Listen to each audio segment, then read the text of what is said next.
Thank you for the opportunity to be interviewed today. My name is Gamacho Adisu. Nationality Ethiopian. Today is short speech of Oromia region. Oromia is a vast region of Ethiopia that covers an area of 353,632 square kilometers.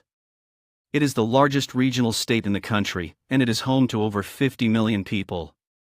The region is named after the Oromo people, who are the largest ethnic group in Ethiopia.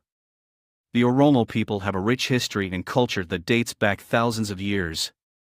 They have their language, which is the third most widely spoken language in Africa after Arabic and Swahili.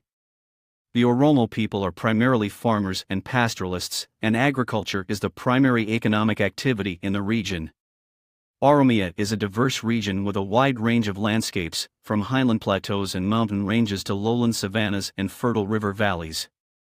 The region is known for its scenic beauty.